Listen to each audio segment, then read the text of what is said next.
Olá, você está no canal MedLife, meu nome é Davi e nesse vídeo abordarei o tema sobre diabetes mellitus. Começando pela definição, o diabetes mellitus é um grupo de distúrbios metabólicos caracterizados pelo aumento dos níveis de glicose no sangue, resultante de defeitos na secreção de insulina, na ação da insulina ou em ambos. Antes de explicarmos sobre como ocorre esse processo, é importante começarmos pela epidemiologia. Então, de acordo com os dados da IDF de 2017, foram detectados aproximadamente 30 milhões de casos em 1985. Em 2017, esses casos aumentaram para 415 milhões. E em 2040, a previsão é de que hajam 642 milhões de indivíduos com diabetes mellitus. Além disso, aproximadamente 50% dos indivíduos com diabetes mellitus não estão diagnosticados e o aumento da prevalência do diabetes mellitus tipo 2 está muito relacionado ao que seria a obesidade, níveis de atividade física reduzidos e o envelhecimento da população. A prevalência é semelhante entre homens e mulheres, porém as taxas de mortalidade são maiores nos homens. Bom, na definição do diabetes mellitus, nós mencionamos que é caracterizado por um aumento dos níveis de glicose no sangue. Então, de onde vem essa glicose? Como todos sabemos, provém dos alimentos que nós comemos. Através dos alimentos, nós conseguimos obter proteínas, lipídios e a glicose. Então, qual que vai ser a função dessa glicose? A glicose, ela é utilizada nos diversos tipos de tecidos do nosso corpo para produzir energia. Então a nossa célula consegue captar essa glicose e através da glicose consegue produzir a moeda energética da célula, que é o ATP. Esse ATP é muito importante para realizar as funções celulares. Então como que a glicose ela consegue ser transformada em ATP? Primeiro ela tem que chegar na célula e ser captada pela célula. E como que ocorre esse processo de captação? Através dos glúteos, que são transportadores da glicose. Esses glúteos estão na membrana celular e a glicose consegue passar através desses transportadores para dentro da célula, onde a célula vai utilizar a glicose como fonte de energia. Existem vários tipos de glúteo, porém aqui nos centraremos nos GLUT4, que são os glúteos dependentes de insulina, e esses estão presentes tanto no músculo como também na gordura, no tecido adiposo. Então, já que falamos sobre a insulina, é muito importante saber o que ela é e de onde ela vem. A insulina é um hormônio produzido pelo pâncreas, que é esse órgão que podemos observar nessa imagem,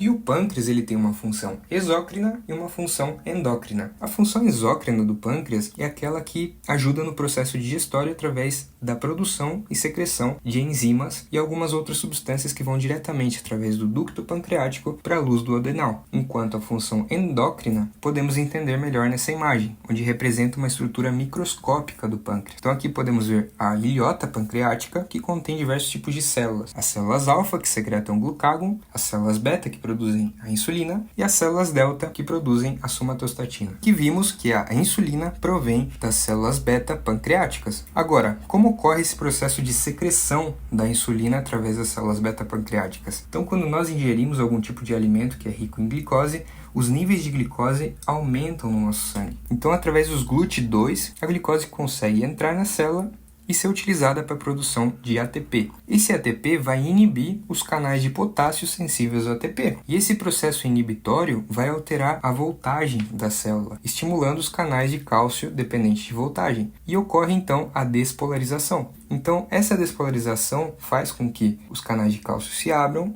os canais de cálcio permitem o ingresso de cálcio na célula e esse cálcio vai estimular as vesículas que contêm a insulina para secretar insulina para o sangue. Esse é o processo de secreção da insulina pelas células beta-pancreáticas. A glicose, através do GLUT2, que não dependem da ação da insulina, permitem que a glicose entre na célula. A glicose é utilizada para a produção de ATP, inibe os canais de potássio sensíveis ao ATP. Essa inibição faz com que alterem a voltagem celular, produzindo uma despolarização, e essa despolarização estimula os canais de cálcio a que se abram para o ingresso de cálcio na célula. O cálcio, por sua vez, vai estimular as vesículas que contêm a insulina para secretarem a insulina diretamente na corrente sanguínea. Agora, qual que é a função exata da insulina? A insulina ela é muito importante nas células que contêm os GLUT4, como disse anteriormente. A insulina ela vem, se une ao seu receptor, e através da união da insulina ao seu receptor, ocorre uma cascata de sinais,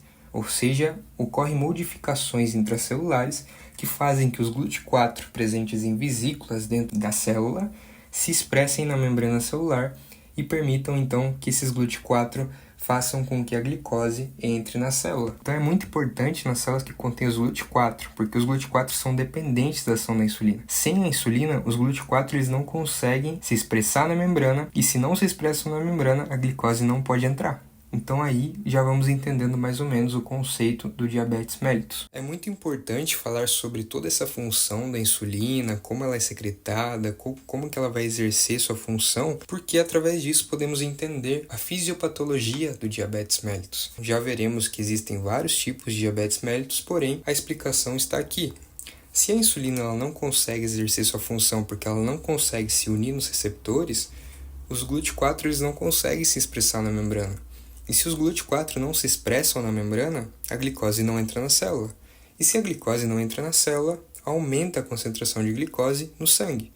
Então, vai ocasionar o diabetes mellitus. Agora, se a insulina ela não é secretada, ou seja, as células beta pancreáticas elas não cumprem com sua função de secreção de insulina, ocorre que diminui os níveis de insulina no sangue. A insulina também não vai fazer a sua função de se unir ao receptor da célula e ocasionar que os GLUT4 se expressem na membrana, e os GLUT4 não se expressando na membrana fazem com que a glicose não entre na célula e se acumule no sangue.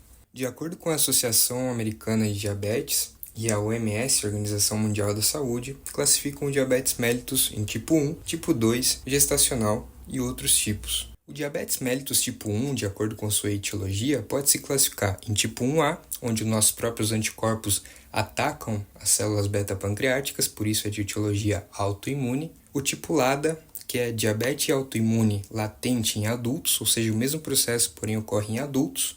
E o tipo 1B é causa idiopática, ou seja, não sabemos muito bem a causa desse processo. O diabetes mellitus tipo 1 não se associa com a obesidade, tem mais relação com a genética, possível associação HLA-DR3, HLA-DR4. Existe uma alteração poligênica, são alterações nos genes que fazem com que os nossos próprios anticorpos possam atacar as nossas células. Então aqui temos a fisiopatologia, os nossos anticorpos vão atacar as células beta-pancreáticas, ocorre uma destruição progressiva das células beta-pancreáticas, que são as produtoras de insulina. Então, se elas se destroem, não temos insulina. Ocorre uma deficiência absoluta de insulina. Por isso, por muito tempo, o diabetes mellitus foi chamada de insulino-dependente, porque o tratamento do diabetes mellitus tipo 1 é a insulina. Aqui eu coloquei algumas características do diabetes mellitus tipo 1. O início é muito mais frequente em crianças e adolescentes. O peptídeo C vai estar diminuído ou ausente. O risco de cetoacidose diabética é alto e a sensibilidade à insulina é alta, ou seja, não ocorre problema aqui na sensibilidade da insulina, senão na produção de insulina. E os sintomas clássicos podem estar presentes, que já veremos quais são. Agora, o diabetes mellitus tipo 2, a etiologia está relacionada com fatores hereditários e fatores ambientais. Alguns fatores de risco são antecedente familiar de diabetes mellitus, raça, etnia, inatividade física, história de doença cardiovascular, a síndrome do ovário policístico, condições associadas à resistência à insulina, hipertensão, dislipidemia e história de diabetes gestacional. Então, ocorrem dois processos na fisiopatologia do diabetes mellitus tipo 2. A resistência à ação da insulina e o defeito relativo na secreção de insulina. Então, por algum motivo, as células não respondem à ação da insulina. Então, o que chamamos de resistência à ação da insulina. Como a insulina ela não pode exercer o seu efeito, aumentam os níveis de glicose no sangue. E qual que é a resposta ao aumento dos níveis de glicose no sangue? Como vimos na secreção de insulina pelas células beta-pancreáticas, o estímulo para produzir insulina é o aumento dos níveis de glicose no sangue. Então ocorre que o nosso pâncreas, através das células beta-pancreáticas, pensam que a insulina não está sendo produzida de uma maneira adequada e começa a produzir mais e mais e mais insulina, para que os níveis de glicose voltem ao normal. Como esse processo é crônico, ou seja, esse processo ocorre durante vários anos, o nosso pâncreas vai tratando de compensar essa hiperglicemia através da secreção massiva de insulina. Então, as células beta, por um determinado tempo, elas vão conseguir diminuir a glicemia secretando mais e mais insulina. Só que chega um momento que elas não são mais capazes de produzir tanta insulina. E aí que elas vão perdendo sua função. Então, de tanto produzir insulina a mais, elas vão perdendo sua função ao decorrer do tempo. Aqui podemos ver nesse gráfico, onde relaciona a secreção de insulina e a sensibilidade à insulina. Quanto menos sensibilidade à insulina, maior é a secreção de insulina pelas células beta. Só que ocorre que as células beta vão começar a produzir mais e mais durante vários anos, até chegar um momento que elas não são capazes de continuar essa demanda de produção de insulina. E aí elas começam a falhar. E quando elas falham, começam os sintomas, é aí que começam todas as características clínicas do diabetes mellitus tipo 2.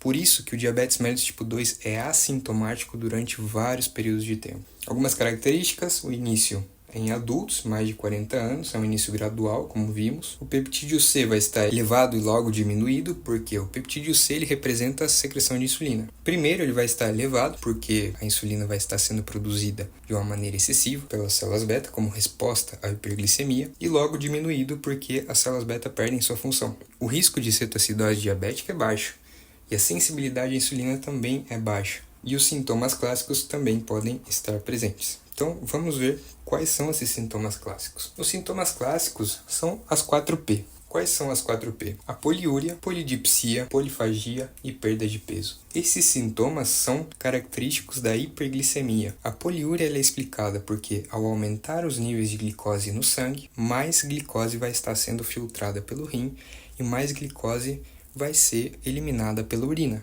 Então, quando a glicose ela é filtrada pelos rins, uma parte dela é reabsorvida, ou seja, desde os túbulos renais eles voltam para os capilares sanguíneos e voltam para a circulação sistêmica. Só que ocorre que os níveis de glicose aumentam tanto que superam o umbral renal de glicose, ou seja, um limite que os rins podem absorver a glicose. Ao superar o umbral renal de glicose, mais glicose vai ser eliminada pela urina. E ao eliminar mais glicose pela urina, ela tem um efeito osmótico, ou seja, a glicose atrai água. Então, como a glicose ela atrai água, mais líquido vamos perder pela urina. Polidipsia é a resposta ao aumento da produção de urina. Então, quanto mais líquido perdemos na urina, mais sede vamos ter. Então, polidipsia é o aumento da sede. Polifagia e perda de peso. Então, como o nosso corpo não consegue utilizar a glicose como fonte de energia, ele vai tratar de utilizar lipídios, proteínas como fonte de energia para as células. Ele vai produzir um catabolismo proteico, vai produzir um aumento da quebra de gordura. Isso faz com que os pacientes percam peso. E essa perda de peso, por sua vez, está acompanhada de polifagia, ou seja, um aumento da fome dada pelo catabolismo. As complicações do diabetes podem ser agudas e crônicas. As complicações agudas incluem a cetoacidose diabética e o estado hiperglicêmico hiperosmolar, e a hipoglicemia como resultado de um tratamento inadequado. As crônicas incluem complicações macrovasculares e complicações microvasculares. As macrovasculares incluem a doença arterial coronária, o AVC, a doença arterial periférica, arteriosclerose de Monckeberg, gangrena, e as microvasculares, retinopatia, nefropatia, neuropatia e pé diabético. Farei um vídeo explicando cada um deles, como ocorre, para que esse vídeo não fique tão largo. Os critérios diagnósticos do diabetes mellitus, de acordo com a Associação Americana de Diabetes, são os seguintes: glicemia em jejum maior ou igual a 126 mg por decilitro, glicemia aos 120 minutos da TOTG, ou seja, o teste oral de tolerância à glicose, maior ou igual a 200 mg por decilitro, e hemoglobina glicada, maior ou igual a 6,5%. Esses três nós precisamos repetir para confirmar o diagnóstico. Agora, a glicemia aleatória, maior ou igual a 200 mg decilitro, acompanhada dos sintomas clássicos que explicamos anteriormente, já diagnostica diabetes mellitus. As indicações de screening ou rastreamento, de acordo com a ADA 2023, para o diabetes mellitus, são os seguintes: todos os indivíduos de 35 anos ou mais, e pacientes menores de 35 anos de idade que estão com sobrepeso ou obesos e têm um ou mais fatores de risco adicionais para o diabetes mellitus tipo 2, ter histórico de pré-diabetes ou diabetes gestacional, ter quaisquer comorbidades que aumentem o risco, incluindo infecção pelo HIV, fibrose cística, pós-transplante de órgãos. Também devemos considerar em mulheres que estão planejando engravidar com qualquer fator de risco para diabetes mellitus tipo 2.